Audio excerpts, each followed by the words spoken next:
Good evening, friends. Welcome.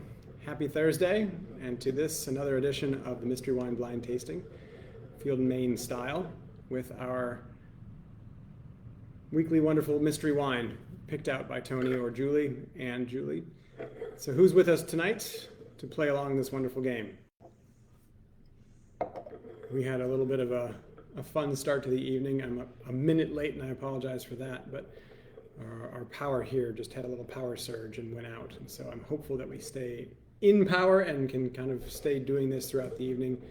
But everything's more fun at Field and Maine when the power goes out, because the hearth, the hood stops functioning, but the fire doesn't stop. And so the smoke begins to fill up, and we have this protocol where we open all the windows and douse the fire and try to turn things out so that we can not have a super fire here. But we managed to do all that this evening just in time for the power to come back on, and so then scrambled to relight the fire and try to get that going. So I was in the midst of helping the team do that, and looked down and it was time to do this tasting. So we're back up and running, and we're good. I'm glad to be here with you and with me and with all of us tonight. We've got Johnny, of course, Johnny Sanders. Hey, welcome.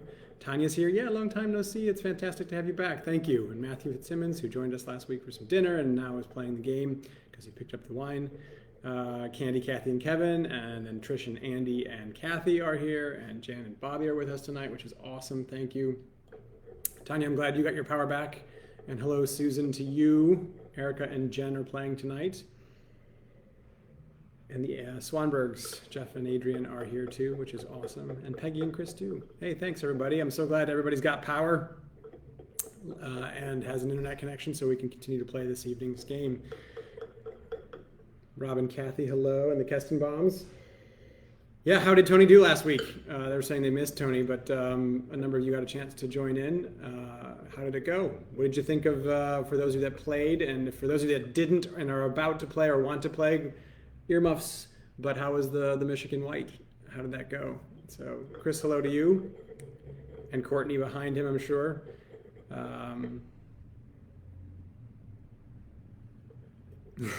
Chris, thanks very much for that note. Excuse me. He did well last week, and he is definitely a partner in crime. He's the one who's usually throwing the lobs of the difficult wines at us, and it's kind of fun to throw one back. I heard he was in New York, which is great. It's a good call for that wine.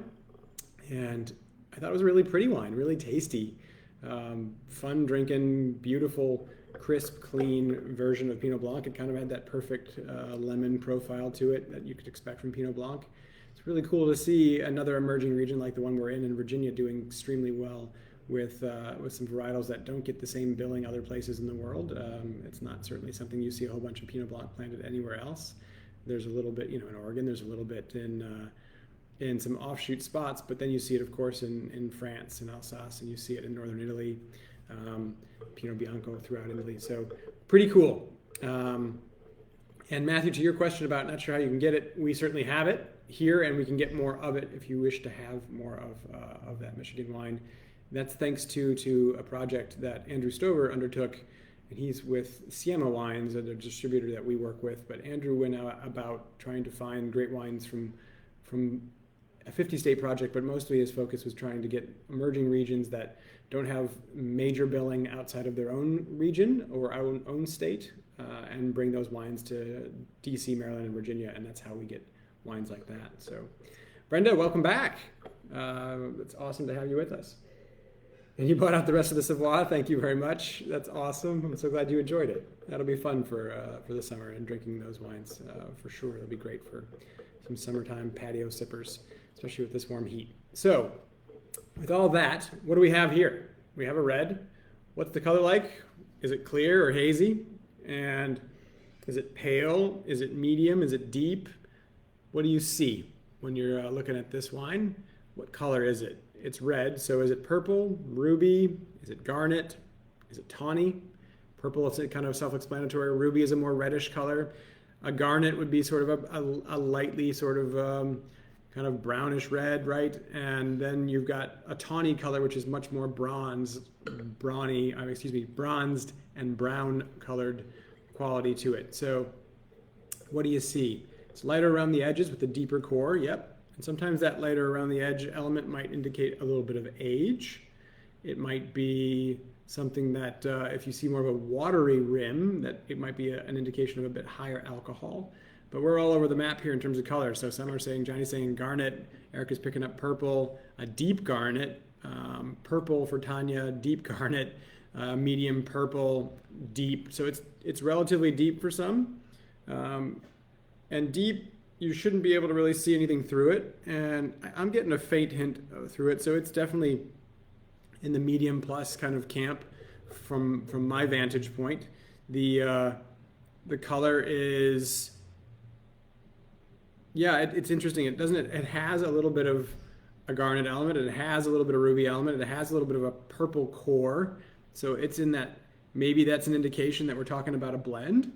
Maybe that's an indication that this is a particular varietal that has some stretch that back and forth with it that is going to be a little bit more difficult to pin down.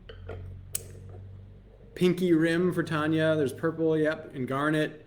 There's a more ruby, yep, kind of light colored rim. So then it goes deeper into the core.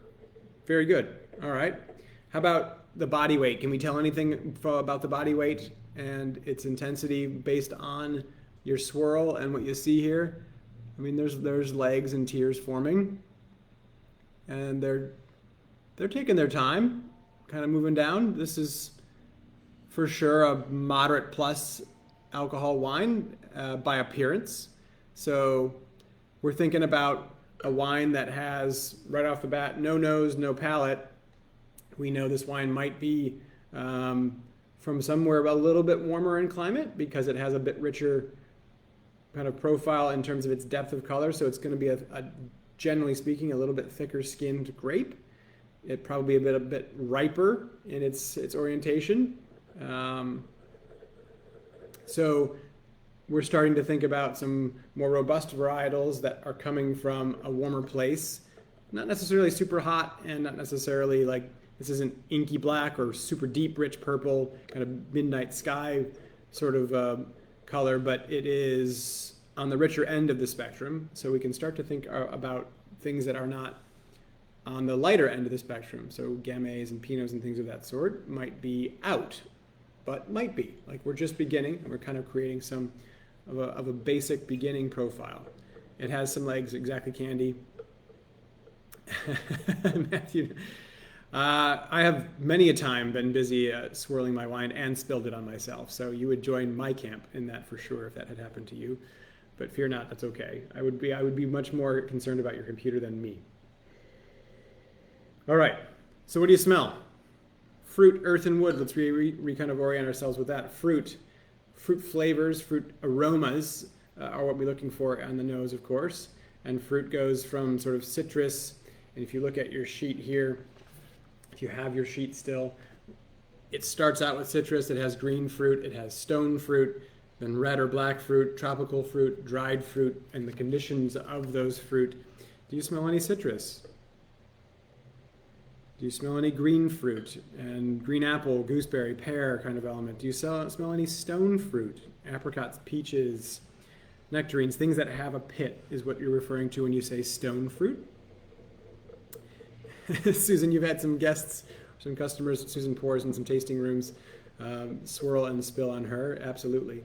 There's an art to swirling, right? And once you get it, you start to swirl everything. Do those of you out there who swirl wine also find yourself swirling your water, swirling coffee, soda, everything, anything, especially in a wine glass? But I feel like it's a knee-jerk response to any beverage that's in my hand. I start to swirl, and so now it's an old habit. Red fruit, a bit of an herbal nose, candied dark fruit, even maybe an apricot kind of note. That's really cool. That's very interesting. Let's especially put a flag in that. Cherry, currant, strawberry, black fruit, stewed fruit, plums. The alcohol in the nose before you can get anything else fruit oriented. So you're getting a little heat blowing off from this wine. Stewed fruit, so it's a stewed jammy fruit quality. There is sort of that rain on concrete smell, mineral quality behind some of that fruit. Yeah, Krista, smelling and evaluating all beverages is something that I can certainly relate to. Uh, there's a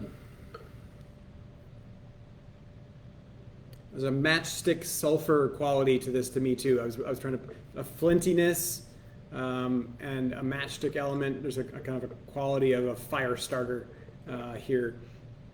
But to be fair too, I might smell like the fire, having just tried to get it back started, so it may not be the wine itself. Mushrooms you're picking up, Chris? What, like a button mushroom? Like an earthy sautéed mushroom, a dried mushroom, kind of shiitake element. What are you picking up? Susan, you're picking up that stone too. There's a faint kind of muskiness here. A tiny bit of a meatiness.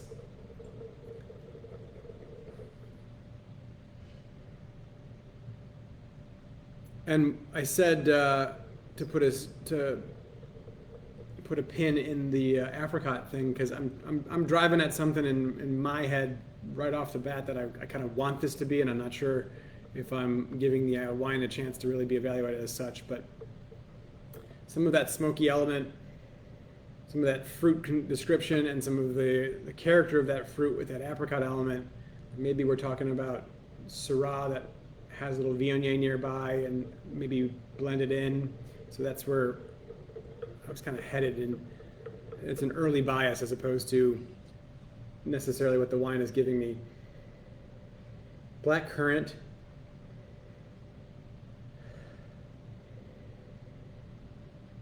There's quite a bit here, right? Chris, yeah, I'm interested maybe in Shiraz. The color descriptors kind of helped in that regard too, and the higher alcohol, or northern France, kind of hitting Syrah there. This anybody getting like grass clippings or like the old wet grass that might be in and around the mower after the mowing for a day or a week, and then you come back to it, it just sort of has this wet cut grass. Robert, you're picking up cherry candy. I'm getting a little more alcohol too, per what was mentioned earlier. Tanya, you're picking up cinnamon, which might be an indication of the wood. We kind of got away with it. We started talking a little bit more about fruit, and then the concrete elements and that earthy elements, mushrooms, things of that sort of play a role here. Some of the violet floral notes Susan's picking up. And then the earthy side of things we covered in the way of a few things, and then the wood side of things, more in that cinnamon element, so there might be a wood quality to this. Oh yeah, like power of suggestion, little red hots, cinnamon candy just kind of jumped out of the glass for me, but all right, let's taste this and see what else we're picking up. That alcohol is blowing off. Chris is noting that. A number of you noted that. And that alcohol is carrying esters, which are aromatic compounds with the flavors we're smelling, or the aromas, I should say, that we're smelling. But let's see if that translates into the palate.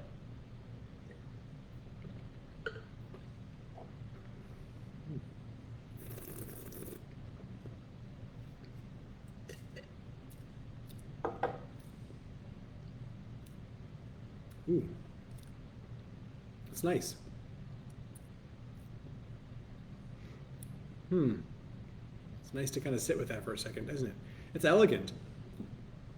I was half anticipating some of that heat on the back end, and I'm not getting a bunch of that.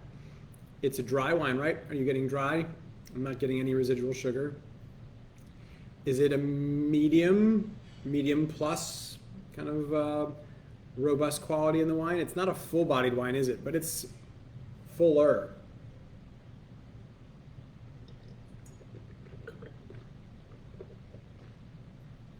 Some tobacco notes for Susan and Matthew. I agree, Tanya, it's not as hot on the back end, but it has acidity. So it's kind of medium plus tannin, medium plus, or kind of high minus acidity. Wow. The jammy black currant call, blackberry, sweet cherry. It's definitely dry. As a member of you are noting, thank you for that. Yes, I agree. It's smooth. Jeff and Adrian are saying that too. Yeah, it's got some mouthfeel, Krista. You're right. It's got a richness to it.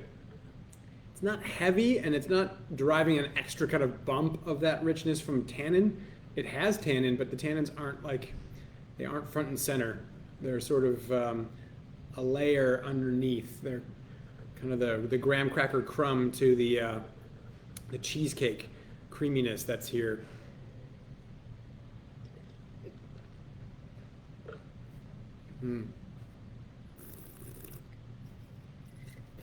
Chris and I, and maybe a few others of you, Chris Shirley and I, I opened moments before I clicked live, and there's still a little tannin, but Robert's noting that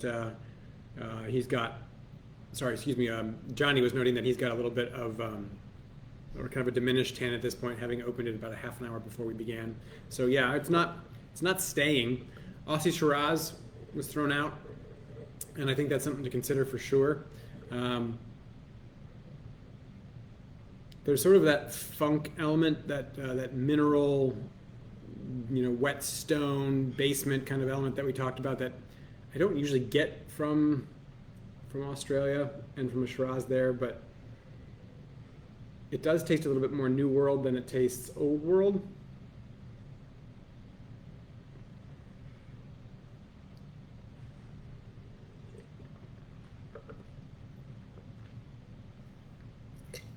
I don't want to color the group too much initially too, so it's worth considering Syrah and Shiraz, especially because of that smokiness, that tobacco element.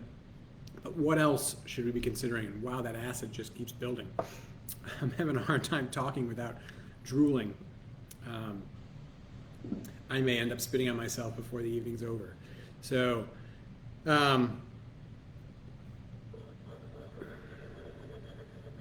Susan, what do you mean by fruit more than second and third cha?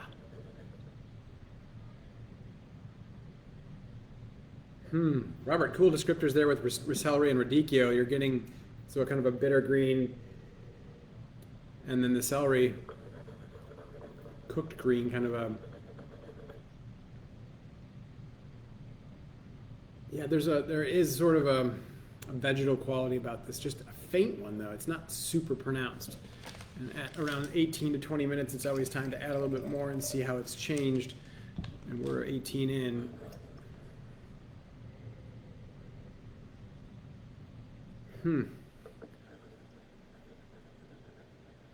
Candy's with Kathy, Meiji, and she's saying big cherry. Okay. I'm getting that smoky,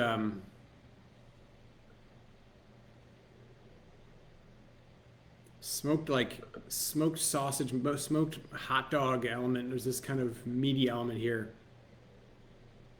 Yeah, Jeff Mourvedre, he's asking. So southern France potentially in the way of a grape varietal that might give us some of that high acid and a richness for sure.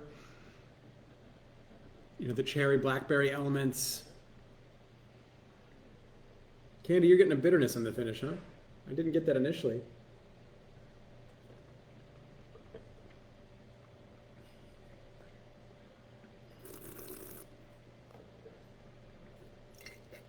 This has a volume to it that doesn't really rely much on tannin.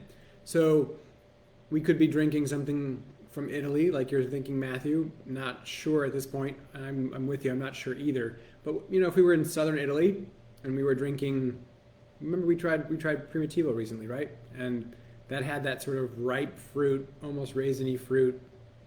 We tried even Montepulciano, which had a lot more tannin, but it was richer. Tanya, to your question about single grape variety versus a blend, we were thinking potentially a blend by way of the color might have indicated that. I don't know. I'm not getting a whole bunch of complex kind of competing aromas and flavors.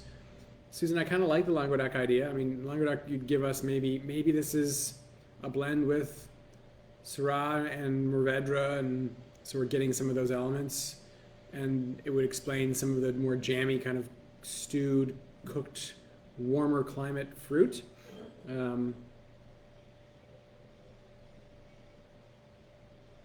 Could we be in the States? Could this be, speaking about emerging regions, could this be a Virginia wine? Could this be Washington State? Could it be Oregon or California, perhaps? But I don't think California.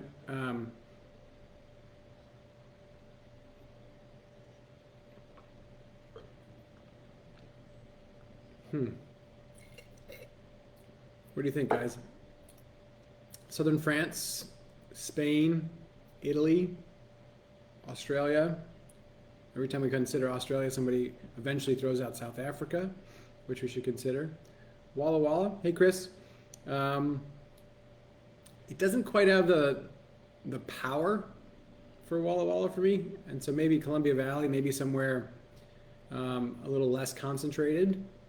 Sicily, Matthew, that's really interesting. Yeah, I mean, maybe we're looking at an Aradavla, or maybe we're looking at a Frappato. That would be interesting. Not as tannic as Virginia wine. I think you're right there. Melanie's just asking. Wolf Trap out of South Africa has a lovely and inexpensive Mourvedre Viognier blend. Oh, that's cool. Should look for that. Very fruit forward.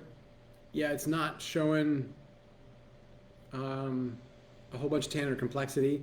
So yeah, maybe not necessarily a full-blown kind of, like, maybe that's what I'm driving at here is maybe this isn't exactly a specific appellation with kind of real specificity. Maybe it's a broader appellation. It's not something that's quite as pedigreed.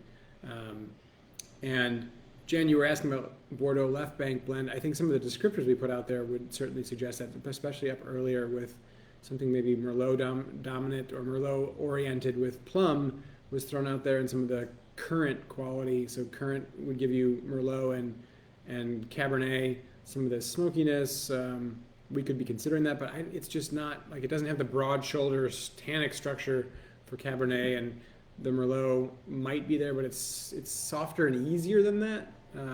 It still has some of that alcohol, so I think I would walk away from Bordeaux, although we could potentially be kind of just Bordeaux Superior, I guess, if you're looking at, or just a Bordeaux blend, kind of just general appellation. Yeah, and Johnny and Chris Shirley are kind of walking down the same path, kind of Côte du Rhône, probably possible Grenache blend, or having a Grenache teamed up with something in the southern part of France.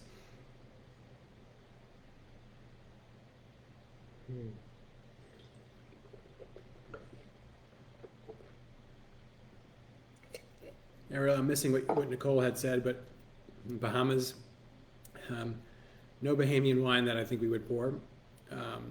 Pineapple wine or something of that sort. Nicole's thinking something with Mourvedre. Might be interesting. So maybe we're talking Rhone, right? So a Rhone blend. Easygoing Côte du Rhône that has Mourvedre. Maybe a little bit of that Syrah, maybe a little bit of Grenache. So a GSM blend, but more Mourvedre. Tanya's saying maybe a little Sanso. Sanso, yeah. I mean, Sanso. Yeah, that's a possibility.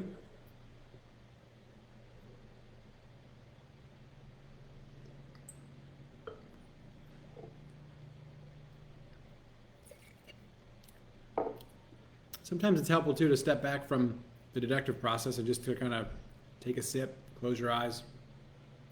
And what is this reference for you? What is it reminiscent of? Does it remind you of anything that you've had, recently or otherwise? And does that help you kind of move down a path that the deductive process wasn't taking you down?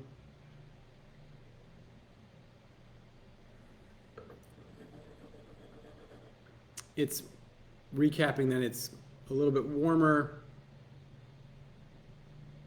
Matthew, I love that comment. You're lost without cribbing off of Kathy Lang Wiedemann's tasting notes. Yeah, she definitely helps. Yeah, the purple quality could be coming from some of that Mourvedre, but it's usually a little bit dark quality. So the Sanso I like from that perspective. I like the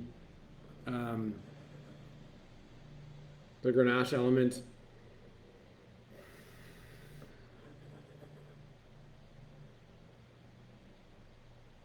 I'm still stuck a little bit on sort of a Syrah idea for some of the characteristics we're getting and some of the textural weight, and without the kind of pronounced tannin, although you can certainly get tannin from Syrah.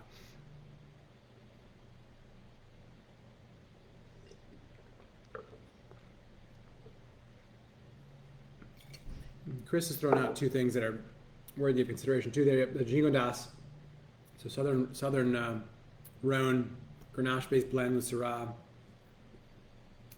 and Mourvedre perhaps, but more about kind of Grenache. And then Saint Joseph, coming from the northern part of the Rhone, more Syrah, so it's 100% Syrah production, and that would be interesting too. So up in the northern Rhone, you've got Saint Joseph, you've got Cornas, you've got Hermitage, Crozes Hermitage, and we're not drinking Hermitage or probably Crozes Hermitage at 25 unless we got a pretty cool deal on that. Or kind of Cornas or maybe Saint Joseph, but usually we'd have to pay a little bit more for that kind of thing. So if it's Northern Rhone, that'd be really, really neat.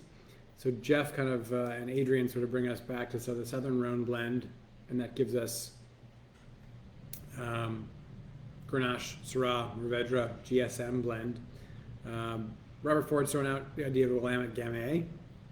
Wow. I did think Gamay initially, kind of smelling it, it had some of that fruit character. And Jan's asking about Petite Syrah. Jan, I haven't had a whole bunch of Petite Syrah, but each time I've tried it, it's like a little darker, a little bit bolder in the tannin department, and this does have some of the same characteristics, but it doesn't really have that stone element. The minerality, I'm thinking that's a particular place, but getting some wool. Interesting, Jan. Thank you. The other Jan. Jan and Jan.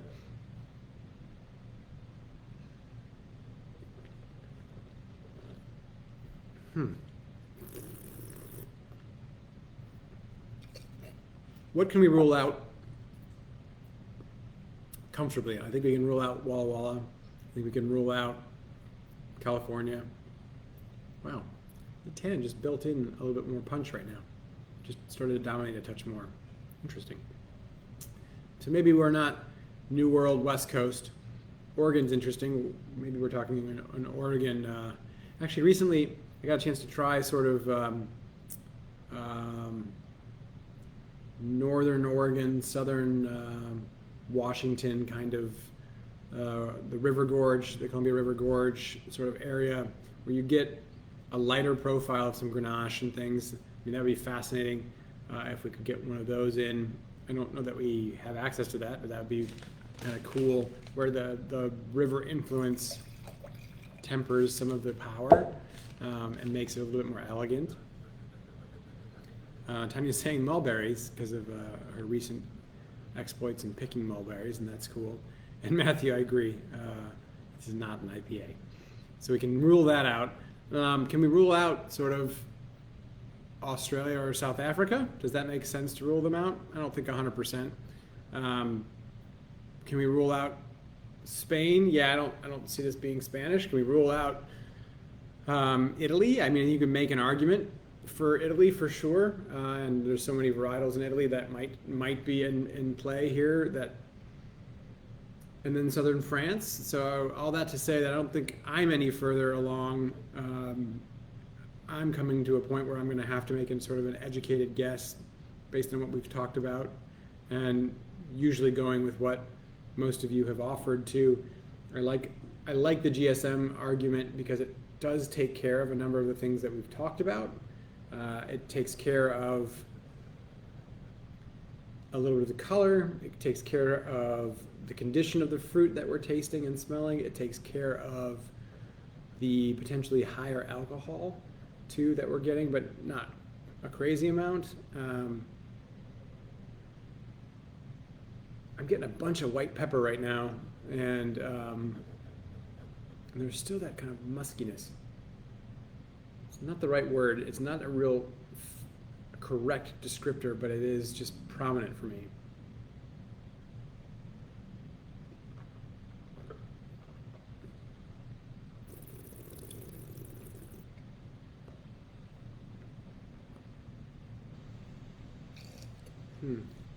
Okay, So what if we're drinking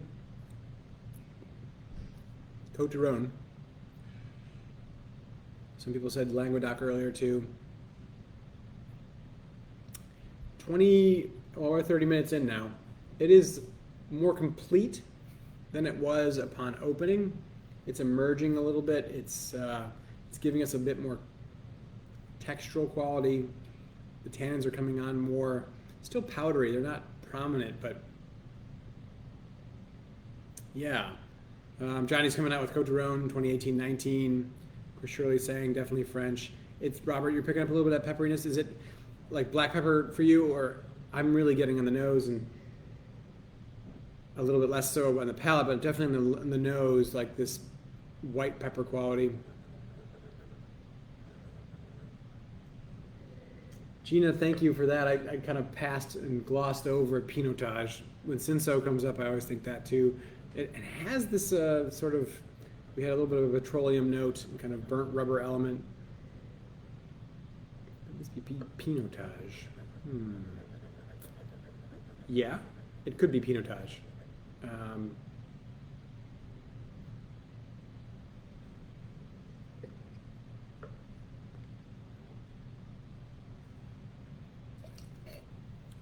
Chris, you're with Sanders, Johnny, and saying you're thinking more about kind of a Rhone blend Grenache Syrah or Grenache Syrah Mourvedre. Thank you, Jan, for the backup on the white pepper too. White pepper, the black pepper would be kind of something that you think about Syrah for. So takes us back sort of in a way to the GSM blend. Because there's a Grenache element here, there's that tart acidity element, there's the Mourvedre element with some of that color. Kind of explains, I think, making our case for why it would be GSM, you get points. We might be wrong. So yeah, all right. I'm most comfortable with that call, especially because just Syrah kind of brought me out of the gate. And Tanya, you're pointing out something interesting. Yeah, Chapoutier is making some wines in Australia, so maybe a new world in the old world style. I think that's a very cool idea. He is making a couple of really cool wines out of Australia that are higher acid, kind of more restrained fruit. Definitely not tons of just jammy butter on, spread on toast kind of jammy fruit. Robert, for you, just getting into the second pour, yeah, it's definitely more earthy and dirty. So in a way, it's kind of warm climate, old world, semi-new world in style, or new world with an old world sensibility. And I think that's a great note, Tanya, from you. So,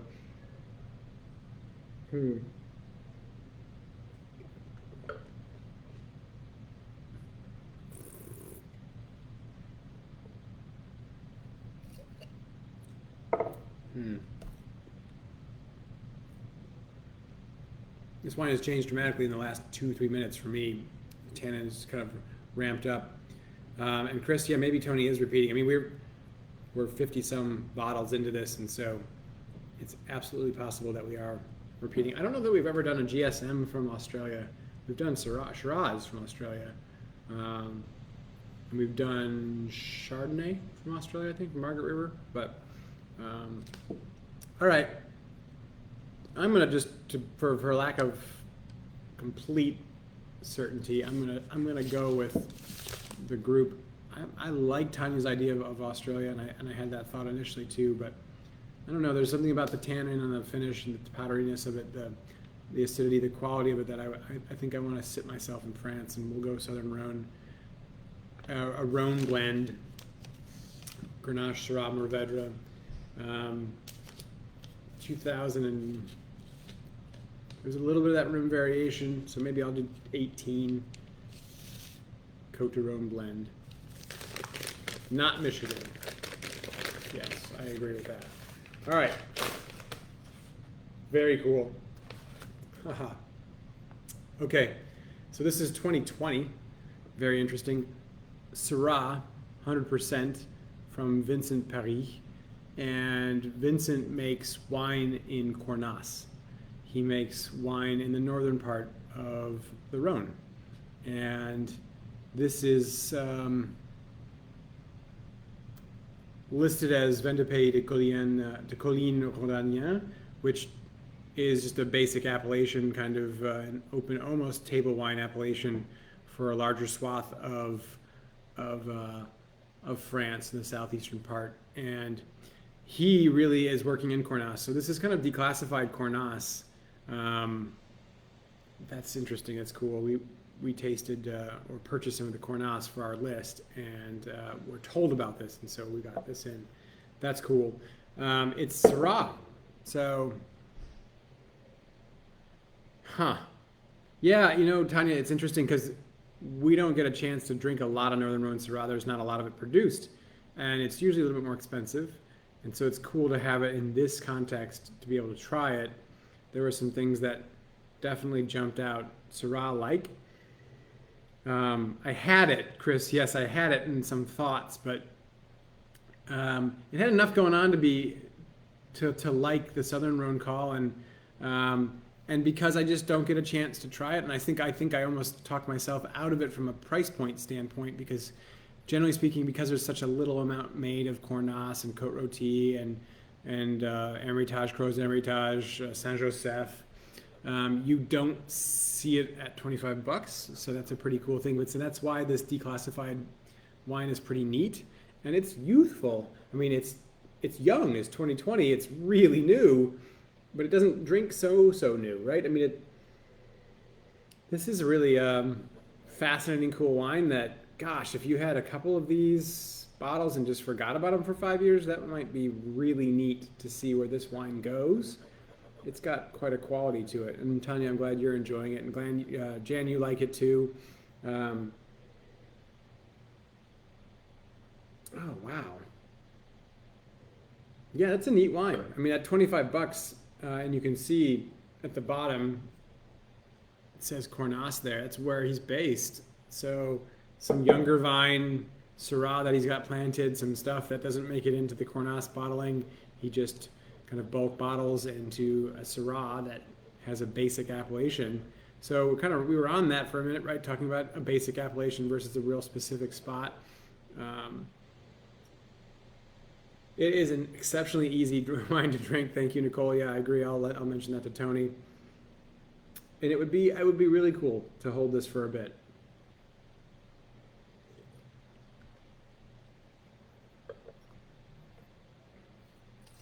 But as Chris Shirley's pointing out, yeah, it's super enjoyable now. So it's not like it needs the time, but I think it might benefit from the time, and some of those secondary notes that we're picking up may come out more. Really cool. This is a fun wine to try. Yeah, Tony's been doing a good job of finding some unique wines. So I'm glad you learned something new, Chris. I'm glad everybody was able to play tonight. I'm glad I was able to play tonight because we were here without power just moments ago. And so it's always fun to play with you.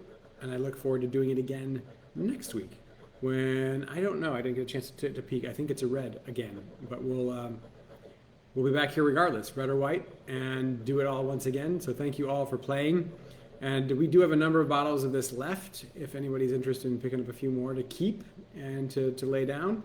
At $25, that's a great bottle of wine to throw away in the cellar for a bit and to have a return. I mean, 5 years from now, if you pulled out a $25 bottle of wine and it was drinking like a $100 bottle of wine, you win. And I think this would. I mean, he makes a nice Cornas, which we have on the list for around 100. So I think you could kind of circumvent the world of wine and find an age-worthy wine that's also drinkable now. So maybe a couple to have for fun and then a couple to throw away into the cellar. And we have a few bottles. We have more than a few bottles left, I think, and can get more. So let us know if that's of interest to you.